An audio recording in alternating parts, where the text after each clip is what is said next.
Good morning student. I am Pratiksha Gahlot from Sunita global school. अपन ने chapter 8 start किया था which is body movements. Body movements के बारे में अपन ने कल देखा था कि ना ह्यूमन में बॉडी मूवमेंट कैसे होता है, कौन सी बॉल होती है। अपन एक बॉल एंड सॉकेट जॉइंट के बारे में भी देखा था और पाइवेटल जॉइंट के बारे में भी देखा था। आज अपन देखेंगे हिंज जॉइंट। बॉल और सर्किट जॉइंट के एग्जाम्पल दो बताए थे मैंने, सॉरी एग्जाम्पल नहीं, मतलब अपनी बॉडी में वो कहाँ पे रहते हैं। एक तो आर्म और शोल्डर के बीच में और हिप और थाइस के बीच में। ठीक है, फिर नेक्स्ट है hinge joint. Open and close a door for few time, observe the hinge of the door carefully, they allow the door to move back and forth. यानी कि आप एक डोर है उसको बंद करो, ओपन करो, क्लोज करो, ओपन करो, क्लोज करोगे तो जो इसके बीच में जॉइंट है वो कौन सा जॉइंट है? Hinge joint. देखो आप एक एक्टिविटी के साथ समझते हैं। Let us look at the kind of movement allowed by hinge. Make a cylinder with cardboard or thick chart paper. आपको सिलेंडर बनाना है चार्ट पेपर से या फिर कार्डबोर्ड से। As shown in figure 8.5, जैसे कि 8.5 में ये दिया हुआ, देखो ये रहा। Attach a small pencil to the cylinder by piercing the cylinder at the center. आपको एक जो पेंसिल है, आपने जैसे ये बनाया सिलेंडर, ठीक है, सिलेंडर के अंदर पेंसिल को ऐसे डालना है। Make a whole half cylinder from cardboard such that the rolled up cylinder can fit inside it easily. और आपको ना एक हाफ कार्डबोर्ड से सिलेंडर बनाना है। जो आपने सिलेंडर पहले बनाया था उस सिलेंडर को, जैसे ये सिलेंडर है, ठीक है, इस सिलेंडर को आप इस हाफ कप में कप बोर्ड के जो सिलेंडर बनाया है उसमें फिट हो सके। और उसके ऊपर अपन ने क्या लगा रखी है? Pencil. Allow the movement like a hinge. Try to move the rolled up cylinder. How does it move? How is the movement different from what we saw with our constructed ball and socket joint? जब आप ना इसको move कराएंगे pencil को, ये ऐसे ऐसे ऐसे, जो सिलेंडर है वो इस टाइप से मूव होगा, मतलब यहाँ से वहाँ, यहाँ से वहाँ। ठीक है, direction of movement allow by hinge joint. देखो ये इस टाइप से मूव हो रहा है, यानी कि आगे पीछे। Movement at the elbow in activity 1, what we have constructed in 8.5 is different from hinge joint. Sorry, यहाँ पे आया, हाँ ठीक है। What we have constructed in 8.5 is different from hinge, of course, but it illustrated the direction in which a hinge allow movement. यानी कि वो जब अपन ने पहले जॉइंट देखा था बॉल एंड सॉकेट से, उससे ये डिफरेंट है। देखो ये हिंज जॉइंट इस टाइप से होगा और हिंज जॉइंट कहाँ पे होती है? अपने नीज में होती है, यानी कि जो घुटने होते हैं अपने पाँव में, उसमें होती है hinge joint. The elbow has a hinge joint that allow only a back and fourth movement, यानी कि वो सिर्फ आगे और पीछे ही हो सकता है। Can you think for example of such joint? अब देखो फिक्स जॉइंट। अब नेक्स्ट क्या है? Fix joint. सबसे पहले बॉल एंड सॉकेट जॉइंट था, फिर पाइवोट जॉइंट था, फिर आया हिंज जॉइंट, अब आएगा fix joint. Some joints between bones in our head are different from those we have discussed so far. यानी कि अपनी बॉडी में कुछ कुछ बोन्स है या अपने हेड में कुछ कुछ बोन्स है जो फिक्स्ड हैं, यानी कि जो अपन अभी जॉइंट्स पढ़े हैं उससे पूरे अलग है।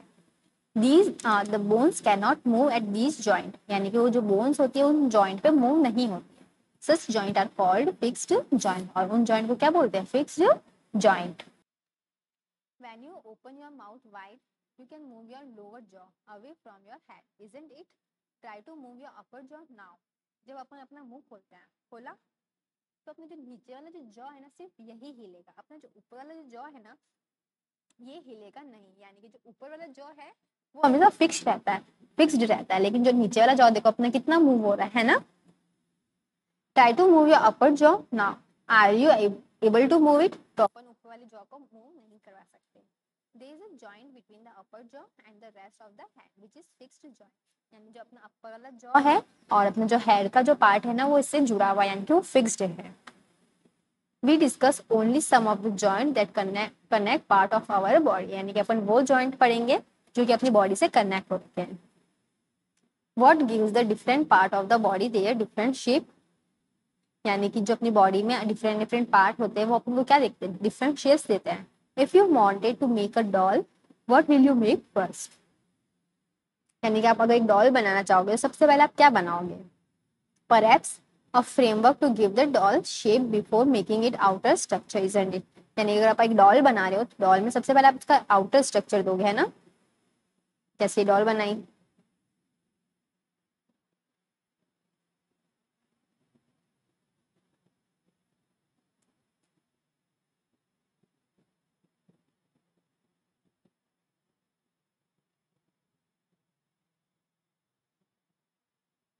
अपन क्या करते हैं? इसका आउटर स्ट्रक्चर बनाते हैं, है ना? ठीक है। All the bones in our body also form a framework to give a shape to our body. यानी कि अपनी बॉडी में जितनी भी बोन्स हैं वो भी यही काम करती है। वो भी क्या करती है? पूरा अपनी बॉडी में एक स्ट्रक्चर बनाती है। This framework is called skeleton. और इसी फ्रेमवर्क को क्या बोलते हैं? स्केलेटन बोलते हैं। यानी जो पूरे बोन से जो स्ट्रक्चर बना हुआ होता है उसको बोलते हैं स्केलेटन। ठीक है। How do we know that this is the shape of human skeleton? अपन को कैसे पता चलेगा कि जो स्केलेटन है ये ह्यूमन का है?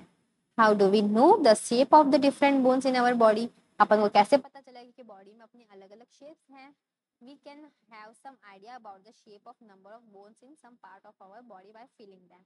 कभी कभी अपन टच करके भी बता सकते हैं कि अपनी बॉडी में इतनी, यहाँ पे इतनी बोन्स है। जैसे अपन इस फिंगर में देख रहे हैं तो एक, यहाँ पे दूसरी, यहाँ पे तीसरी, यानी कि 3 बोन्स है इस फिंगर में। One way could know this better would be to look at X-ray image of your human body. यानी कि आप ह्यूमन बॉडी के एक्सरे की इमेज को भी देख के बता सकते हो। Did you or anyone in your family ever have an X-ray of any part of your body taken? क्या आपकी फैमिली में या आपने कभी भी एक्सरे करवाया है? Sometime when we are hurt or have an accident, doctors use these X-ray images to find out about any possible injuries that might have happened to the bones. यानी जब भी आपको कभी लग जाती है, आपका एक्सीडेंट हो जाता है, तो जो डॉक्टर होते हैं वो इसी एक्सरे को देख के बताते हैं कि आपको कितनी इंजरी, कितनी चोट लगी है। The X-ray shows the shape of the bone in our body. X-ray में जो अपने क्या होता है? एक्सरे में जो अपनी बॉडी का जो शेप है वो दिखता है। Feel the bone in your forearm, upper arm, lower leg, upper leg. Try to find the number of bone in each part. यानी similarly feel the bone of your ankle and knee joint and compare this with X-ray. देखो ये ankle है अपना और ये knee joint है। Ankle यानी कि एंकल यानी जो अपना पाँव, मतलब पाँव जैसे अपनी जॉइंट ये है वैसे अपने पाँव में भी जॉइंट होता है, जहाँ से अपना पंजा अपने पाँव से जुड़ा हुआ होता है वो होता है एंकल। ठीक है। और नीज यानी कि घुटने। Bend your finger, are you able to bend them at every joint? देखो आप अपने फिंगर को बैंड कर रहे हो, देखो एक बार यहाँ से भी जॉइंट हुई, एक बार यहाँ से भी हुई और एक बार देखो यहाँ से भी हुई, है ना? How many bones does your middle finger have? यानी कि जो अपनी मिडिल वाली फिंगर है इसमें कितनी बोन है? Feel the back of your palm. अपनी जो बैक देखो पाम की, इसमें देखो कितनी फिंगर्स है, सॉरी बोन्स है। It seems to have many bones isn't it? अपन को देखेंगे अपन हाथ में तो अपने हाथ में बहुत सारी बोन्स दिखेगी। It is made up of several small bone called carpals. यानी कि बहुत सारी बोन से मिलके बनता है अपना हाथ, उसको बोलते हैं carpals. What will happen if it is only one bone? अगर क्या होता अगर अपने हाथ में सिर्फ एक बोन होती तो अपना हाथ इतना देखो, अपनी फिंगर्स मूवमेंट नहीं होता, अपना हाथ ऐसे भी नहीं हिलता, सिर्फ अपना हाथ फिर ऐसे ही रहता।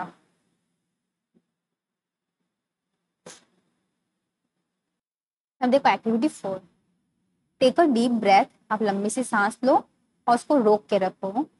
Feel your chest bone and the back bone by gently pressing the middle of the chest and back at the same time. यानी आप लंबी सी सांस लो और सांस को रोक के रखो, फिर आप अपनी चेस्ट को प्रेस करके देखो, पीछे से बैकबोन को प्रेस करके देखो। Count as many ribs. जब आप ऐसे करोगे तो आपको बहुत सारी रिब्स के बारे में पता चलेगा। ये देखो क्या होती है? रिब्स होती है। Observe 8.10 carefully and compare with what you feel of the chest bone. We see that the ribs are curiously bent, यानी कि जो अपनी ribs हैं वो bend हो रही है। They join the chest bone and the backbone together. यानी कि जो अपनी चेस्ट बोन होती है ये वाली, जितनी भी देखो ये चेस्ट बोन होती है, और ये जो पीछे की जो बैक बोन होती है ये वाली देखो, ये वाली, ये ना इस चेस्ट बोन से ही जुड़ी हुई होती है। और जो चेस्ट बोन होती है और जो बैक की जो बोन होती है मिलके क्या बनाती है, रिब केज बनाती है। क्या बनाती है, rib cage. They are 12 rib on each side of the chest, यानी कि तो कितनी होती है टोटल, 12 होती है। 1 2 3 4 5 6 7 8 9 10 11 12, ठीक है, पूरी 12 रिब्स होती है एक साइड में। Some important internal part of our body lie protected inside the cage, और ये इस टाइप के हो रखी, मतलब इस टाइप से बनी हुई होती है जैसे कोई जेल हो, और इसके अंदर अपनी जो बॉडी के जो इम्पोर्टेंट ऑर्गन्स होते हैं वो इसके अंदर प्रोटेक्टेड रहते हैं। Ask some fan to touch their toes without bending their knees. आप है ना बिना पाँव को बैंड किए अपने टोस को टच करके दिखाओ। Starting from the neck, move your finger downward on the back of your fan. What you feel is the backbone. यानी कि अपन जब पीछे से टच करेंगे तो अपन को ये बैकबोन फील होगी। It is made up of many small bone called vertebrae. यानी कि ये जो बैकबोन होती है अपनी, जो पीछे की रीढ़ की हड्डी होती है, ये बहुत सारी छोटे छोटे बोन से मिलके बनती है, और इन बोन्स को क्या बोला जाता है, vertebrae. The backbone consist of 33 vertebrae, यानी कि जो छोटी छोटी कितनी बोन्स होती है इसमें, टोटल 33।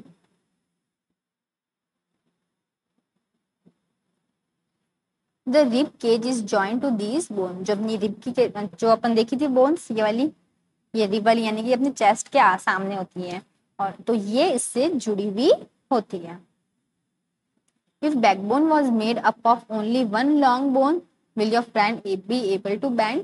क्या अगर जो पीछे की अपनी रीढ़ की हड्डी है अगर सिर्फ एक बोन से बनने हुई होती तो आप क्या बैंड कर पाते, नहीं। अपन बैंड क्यों कर पाते, क्योंकि बहुत सारी छोटे छोटे बोन से मिलके बनती है। Make your friend stand with both the hand pressed to the wall and ask her to push the wall. Do you notice two bones on the back are prominent where the shoulders are? They are called shoulder bone. देखो जब आप ना दीवार पे wall पे ऐसे हाथ रखोगे फिर प्रेस लगाओगे ना तो अपने पीछे से दो बोन बाहर आएगी। वो कौन सी बोन होती है, शोल्डर बोन होती है, यानी कि ये वाली देखो, दिखा। Observe 8.13 carefully, the structure is made up of pelvic bone. अब देखो ये जो बोन है वो कौन सी है, पेल्विक की बोन है, यानी कि ये अपने हिप वाले रीजन में होती है।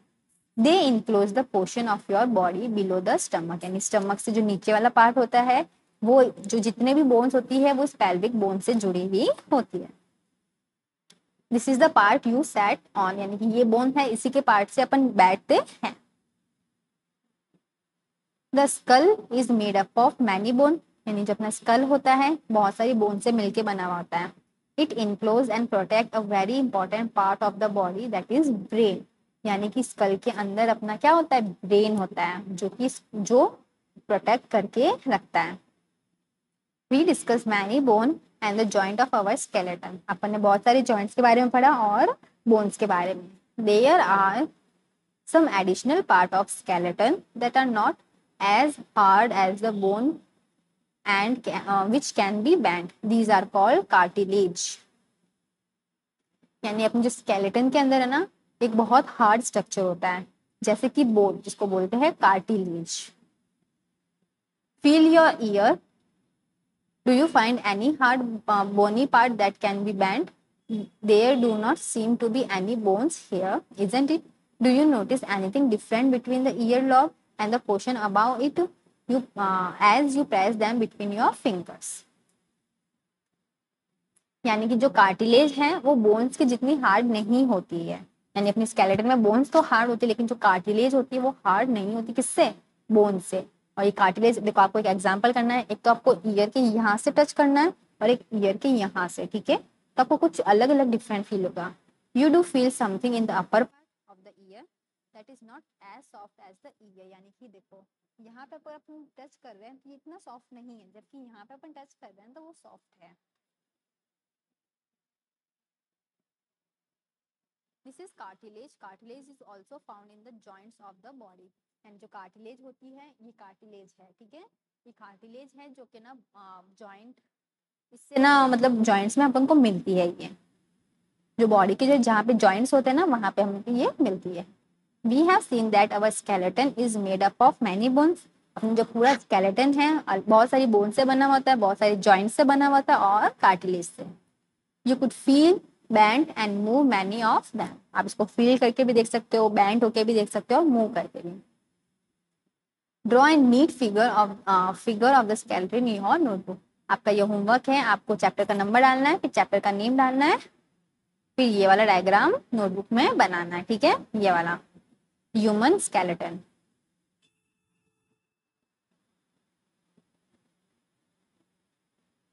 We have learned about the bones in our body and about the joint with the help in different ways. What make the bones move the way they do? Let us find out. Make a fist with one hand, bend your arm and the elbow and touch your shoulder with the thumb. यानी कि आप fist बनाओ, मतलब मुट्ठी बनाओ, band your arm and the elbow, elbow को करो ऐसे, touch your shoulder with the thumb, यानी कि थंब से ऐसे टच करो।